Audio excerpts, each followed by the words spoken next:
The other argument that you hear, another one is this. People say, well, Jesus drank wine. Jesus drank alcohol, therefore it's okay for us to drink alcohol. And the reason why they say that is Matthew chapter 11, verse 18.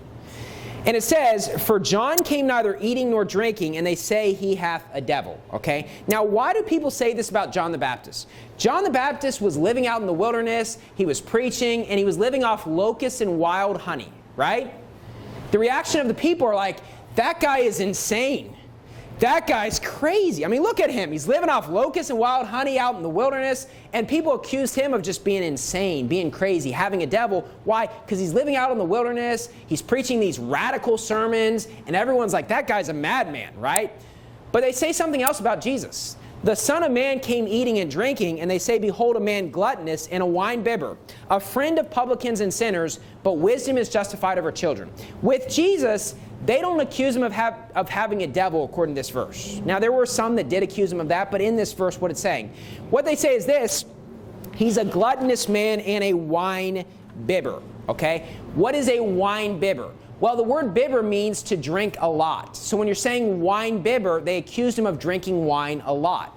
If you drink Coca-Cola every day, you are a Coke bibber. Now, that's not really a word we use today, but that's what it means, right? I mean, if you drink a lot of Cobra, you're a Cobra bibber. If you drink a lot of milk, you're a milk bibber, okay? Now, I've never heard people use that word in our modern language, but that's what the word means. So they accused Jesus of being gluttonous, meaning he ate a lot, and he was a wine bibber. He drank a lot of wine. Once again, that doesn't tell you whether it's alcoholic or non-alcoholic. Because people think wine bibber means someone who's a drunk. That's not what it means, okay? Now let me say this, that even if people were to accuse Jesus of something, that doesn't even mean it's true. So just because they said something doesn't mean it's actually true. But what is it actually saying? The reason why they're saying he's gluttonous and a wine bibber is this: because he ate with publicans and sinners. Jesus would sometimes go to people's homes and preach the gospel, and they fed him a nice meal. He got to eat and drink nice things. And they're saying John the Baptist basically lived in the wilderness and just ate whatever and drank whatever. They said he's crazy. Jesus sometimes had nice meals. And they said, look at this gluttonous man. Look at this wine bibber. See, in the Bible, wine sometimes refers to something that's very expensive. Wine and oil are used for that terminology. What they're accusing Jesus of is eating and drinking nice foods. Look at him going with publicans and sinners just so he can get some grape juice and a 5-course meal. That's what they're accusing him of, okay? What does this show you? It doesn't matter what you do if you're serving God, they will accuse you of something. If you live a very simple life, he's crazy. Why doesn't he eat something else sometimes? If you like to go to nice restaurants from time to time, look at this gluttonous man. It doesn't matter what you do, right? I mean, that is a reality that no matter what you do, they're going to accuse you. But look, I don't believe they're even accusing Jesus of being a drunk. I believe what they're accusing him of is eating and drinking nice things, because he went to publicans and sinners' houses to preach the gospel.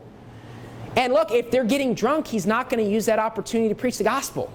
He's going to people's houses that feed nice meals, and they say, well, look at him hanging out with publicans and sinners in order to drink this nice drink and then eat this nice food. Look at this gluttonous man and this wine bibber, this person who likes to drink a lot of wine and fancy things. That's what they're accusing him of. Now, obviously, that's false. What the Bible says, but wisdom is justified of her children. Basically, let the foolish things make dumb accusations, whatever. Right? Wisdom is justified of her children. Go to 1 Timothy 5. 1 Timothy 5. So look, just because they would accuse Jesus of whatever doesn't mean it's true, but I don't even believe they were accusing him of drinking alcohol. I believe they were accusing him of eating and drinking nice things. That's the context with John the Baptist, the contrast there, that no matter what side, they're going to accuse you of something. And here's the thing, it's not like Jesus was eating nice food and nice drink every single day. From time to time, he would preach the gospel to people, but it's not like every single day he's at this, what is it, that buffet in southern Metro Manila, the Spiral Buffet that's like 3,500 pesos per person or whatever, 4,000 pesos. It's not like he was eating at the Spiral Buffet every single night, right? It's called that from time to time. He got invited in to people and he preached the gospel to them and they fed him a nice meal. I'm sure back during this time people were very courteous. So if you were to go to their home, they'd give you something nice, right? And obviously it would be rude if somebody serves you food, Right? If you go to somebody's home and they cook you a steak, it would be rude not to eat it. Well, I just don't want to eat something that's really expensive. It would be rude not to eat it if they feed it to you. Jesus wasn't doing anything wrong by eating the food that was actually given to him because he wasn't drinking alcohol or doing anything sinful.